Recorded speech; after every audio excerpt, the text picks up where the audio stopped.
Varys is one of the best plotters and manipulators in the Song of Ice and Fire series, but there's a crucial action he could have taken earlier on that would have prevented not only the War of the Five Kings, but ensured that Westeros actually would have had a happy ending.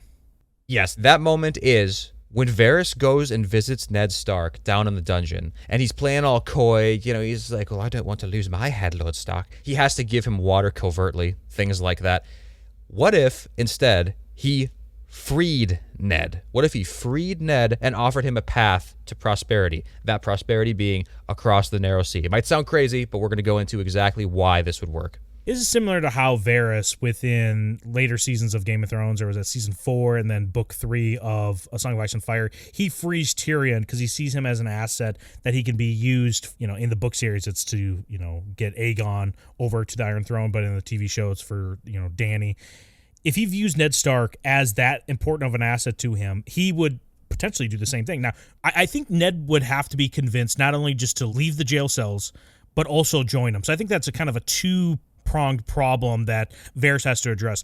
Ned is not unwilling to go against his honor. As we see his weaknesses with his daughters and their lives, like he's willing to confess to committing a crime that he clearly knows it's not. And also before that, too, Ned Stark says that he has a bastard son, even though, it's Jon Snow, it's Rhaegar and Lyanna's child. Allegedly. But he's willing to take on the dishonor of having a bastard son to ensure the safety of this child's life. So if he has to listen to Varys as he whispers sweet nothings into his ears and drink the water that Varys has weirdly positioned on his body whenever he walks in, he's like, oh, Lord Stark, here, I got some water for you. Takes like a squat, pulls the water from somewhere between his legs. You're like, dude, why was it down there? I don't Plenty know of space, man. Yeah, exactly. Ned can be convinced to turn and eventually go on to Varys' side. Now, do you think he can convince him just with his children's life? It's like, hey, I can save your daughters, I can save you, you just have to join my side. Or how do you think that conversation goes that Varys is able to convince old Anvil Chin Ned to join his side? Yeah, I think that's exactly how it goes. I think he makes a promise to make sure the children are safe, and I think he is in the position right now to secure that. He has little birds everywhere. I don't think that Arya is totally off the table. I think that if he's unable to find Arya like he is in the main series, I think that's only because she's not really a priority to him at that time, right? Like, she doesn't mean that much, so he's not putting 100% into it. He's got other stuff going on, a lot of contingencies. It's like a very politically unstable situation, so you don't know really what's going to happen. He's not putting all his eggs in the Arya basket. In fact, I don't think he had any of his eggs in the Arya basket, but I think he could, if he tried, make sure that Sansa and Arya and Ned all get safe passage out of Westeros. It would come at severe consequences potentially to him, so I kind of question if Varys would also be dipping at this time too. I kind of would like to think no, because he needs to kind of be there to make sure things stay going the way he wants. But I could see it as a possibility, is all I'm saying. I think he could probably frame somebody else for doing this, maybe kill a few people along the way. I think he could do it, okay? I think he could get away with this whole escape plot. But as far as the Ned convincing thing goes, I do think that all Ned would need to hear is basically, these kids are going to be safe. Because think about it, when Varys, slapped some sense into him in the main series in order to get Ned to confess to his false crimes or whatever to Joffrey, he did it by reminding him, like, hey, do you care about your kids' lives? Like, what's more important, your honor or your kids? So I think that is enough to convince him to go and escape, right? But the joining him part, like you said, I think that takes a little bit more convincing. I think that will take basically hearing Varys' long game, right? I think it's gonna take hearing the long game, and I do think he will be convinced, even though it runs counter to Robert's Rebellion, kind of. I also think in all of this, which I think we'll get to here later, that Varys, if he can kind of run out the clock on Stannis' claim and show that Stannis might not even be a feasible option for Ned to back, that's going to make it a lot easier for Ned to then, back Varys' plot versus saying, like, hey, Stannis and Renly are definitely the new heirs to the Iron Throne. Like, why wouldn't I just back them? Because that's, like, the most logical, just going down the inheriting tree. They have the better claim.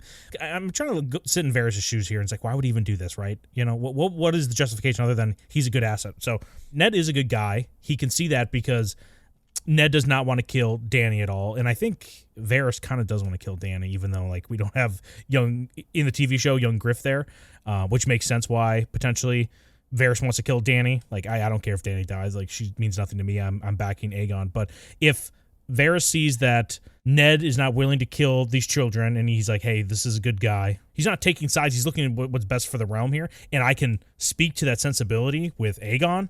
Then, like, that's definitely an in route that Varys sees early on with Ned, on top of, like you said, the children he can exploit. Like, hey, your children will be safe. And also your armies in the north, in the north end of the Riverlands, as he sees them coming down, he's like, dude, this would be a great asset for my side too as well. So I think that's how Varys has to see it, for him to go, hey, I need to keep Ned safe. And that's why he's going to come over into probably Illyrio's little palace over there.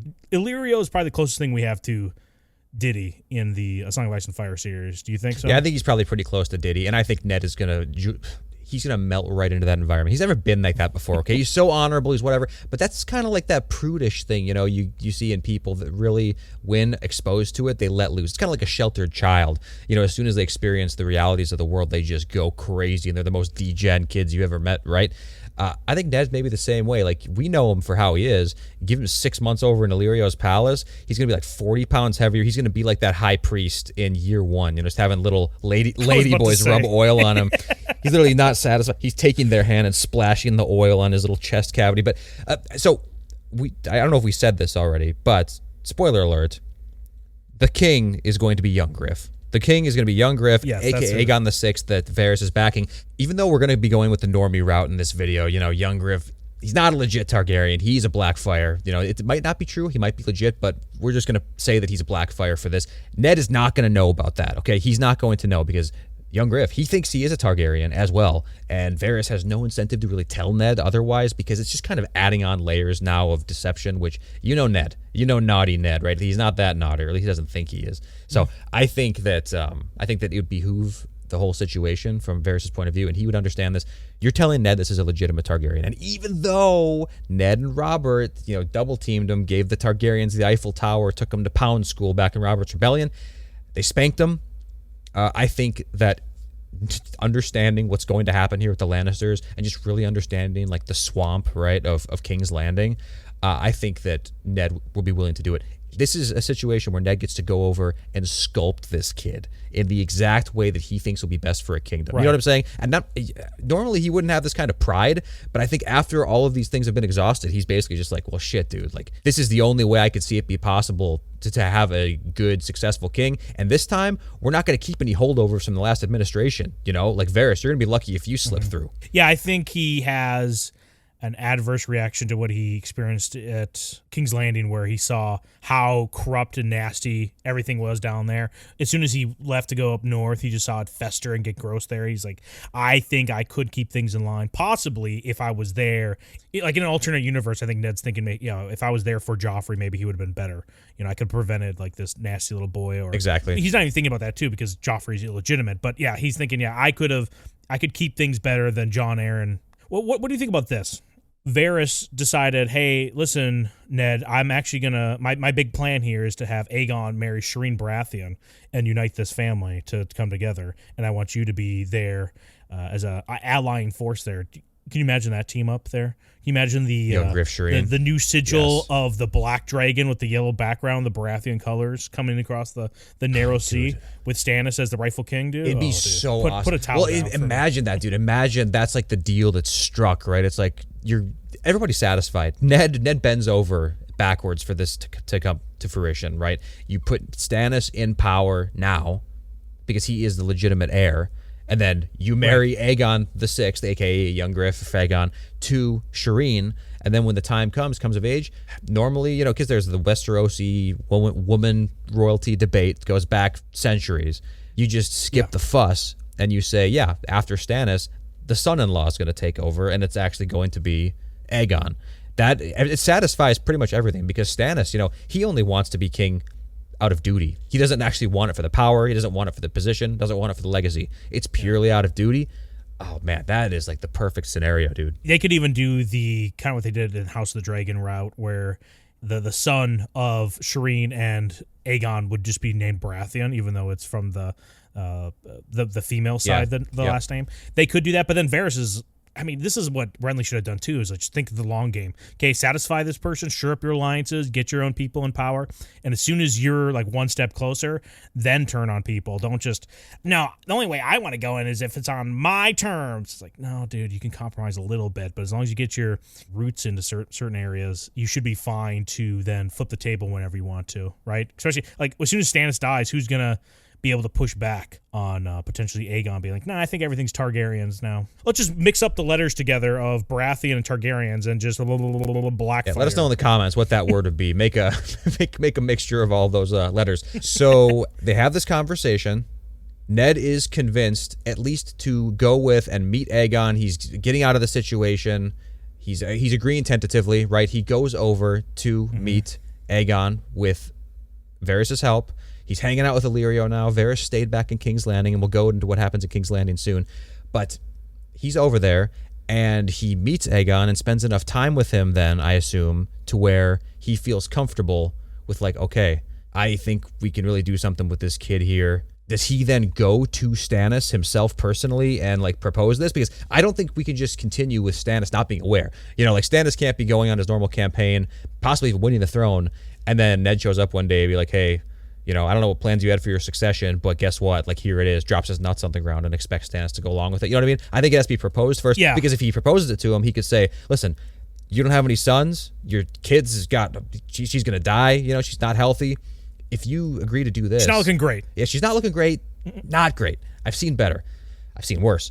But if you go along with this, the Northern armies, dude, they're yours. Like, Blackwater's going to go a hell of a lot better than it, you know, does in the main series. Well, who does Stannis try to marry his daughter off to? You know, like there was no marriage. He had no like tentative marriage proposal with Shireen at all. Like, I guess he was just still trying to probably get some heirs out of his wife, but at that point there was no proposal he had kind of on the table for himself. So I think if he's able to do this, and I'm sure Aegon's like, dude, Aegon's such a good guy too, or Fagon, Young Griff, whatever you want to call him. He'll look at her and he's like, I see your beauty. It's beauty's more than skin deep, even if the skin is of dragons. Dragons are I used to ride dragons. I'm going to ride you once more. You know, you're the dragon. I must ride Shireen. See, this just writes itself, right? It writes itself. I think Stannis really doesn't have a good option for Shireen in the future. And this is, I just don't think Stannis should look a gift horse in the mouth here, right? Come on, dude. Take this opportunity. And the only thing is Melisandre, does she jump on board? Does she see the Nutless Wonder? Does she see, the Nutless Wonders schemes behind the scenes? No, I don't think she sees the scheme behind the scenes because we don't even really know the schemes behind the scenes. I think, and correct me if I'm wrong here, but I don't think that Varys really wants to see Stannis on the throne. So I think this is just going to be something that he kind of humors Ned with, right? And the reality is going to be that, at least the ideal scenario for Varys is that he draws this process out long enough to where Stannis possibly does get defeated, right? And then young Griff can just swoop in there and become king normally. But that might not even happen. You know, that might not happen. Ned's version of the plan might work out, which Ned believes this is the only version of the plan. So I don't think Melisandre sees through that at all.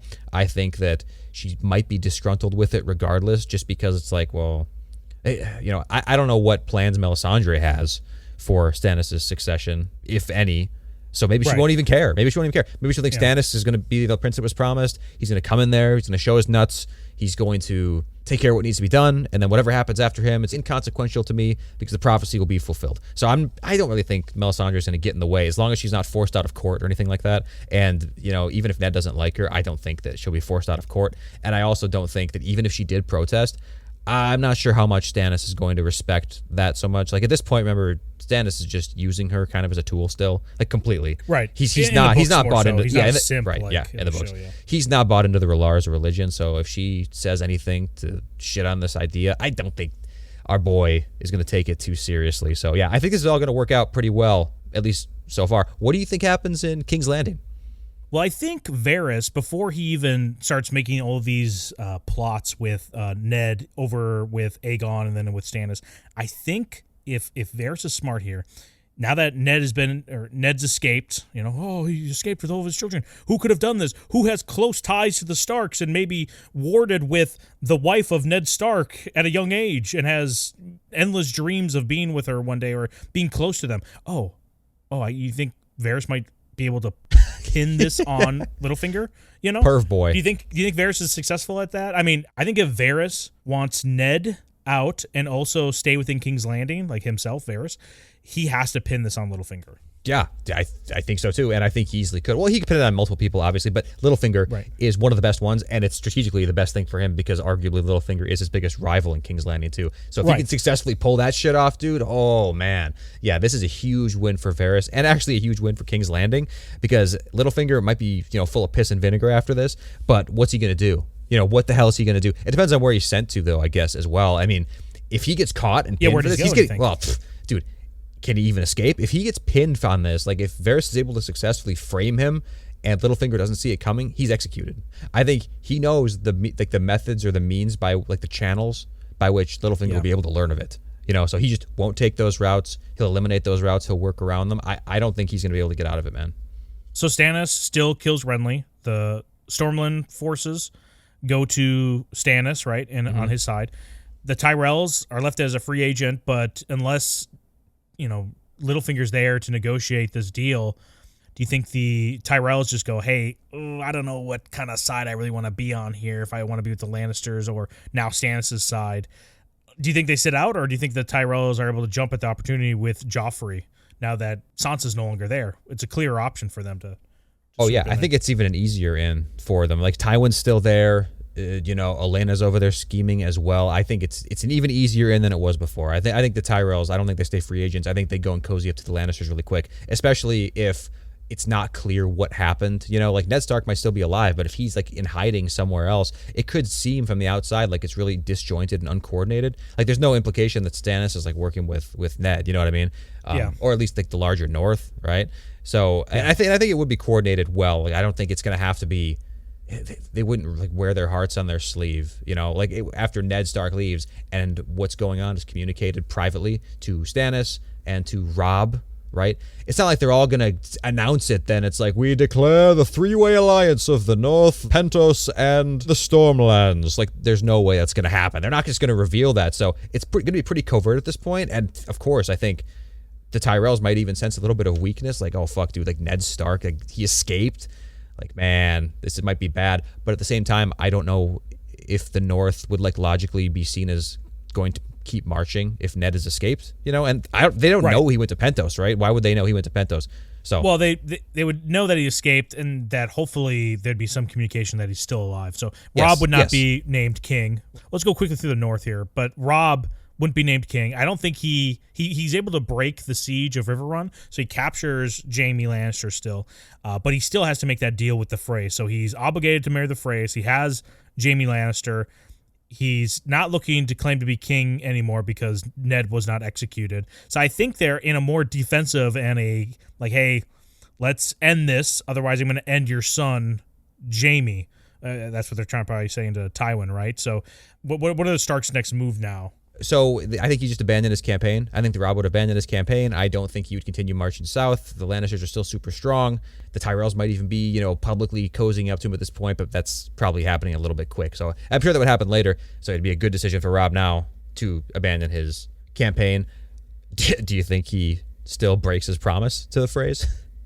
I mean, the only way, I think we've talked about this multiple times on this channel, the only way you can get Robb Stark riled up and like maybe perform in the bedroom at not ideal times is dead daddy.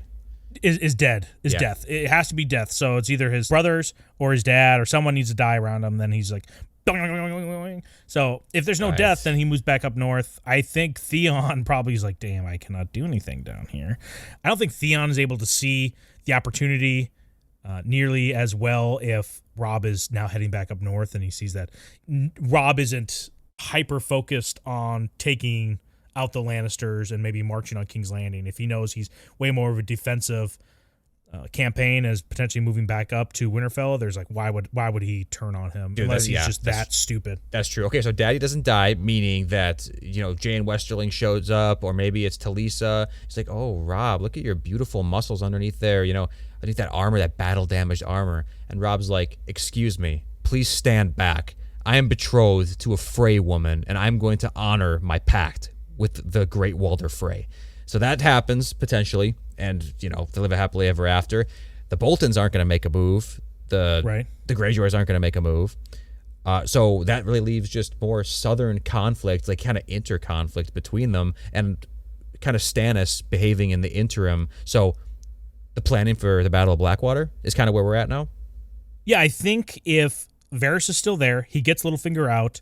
Varys is able to. Oh, and that's another thing, I guess, here too, because Varys is the one that tells it to Tyrion about like the wildfire caches. Right. Tyrion might not even be there because if Joffrey doesn't execute Ned, Tywin doesn't think Cersei and Joffrey down at King's Landing alone are too big of a risk to be left alone, right? It's after Joffrey kind of just shits the bed on that decision of killing Ned Stark that he decides to bring or send Tyrion down there. So if Tyrion stays on the war, like up in the Riverlands with Tywin, or at least they kind of slowly move back and doesn't go back down to King's Landing, Varys isn't able to tell Tyrion about the wildfire caches. I think Battle of Blackwater goes Stannis' way so easily because they don't have that 1 in a million shot to destroy all their ships. I think, especially if somehow, because we said there's still this kind of up in the air whether Varys would kind of run out the clock with the Stannis plan or not. But can you imagine if the Northern forces then join? You know, it's like, dude, the right. I think they would. No choice. I think they would join at this point. I mean, if the marriage is going to go successfully with Robb and the Frey girl, so it's like, dude, they have full access. The Siege River Run's broken. They have full access to the Riverlands. I don't see how the Lannisters don't kind of get mopped here, even if the Tyrells support them. So I don't think the Tyrells do come in clutch. I guess they might see the writing on the wall and not even get involved.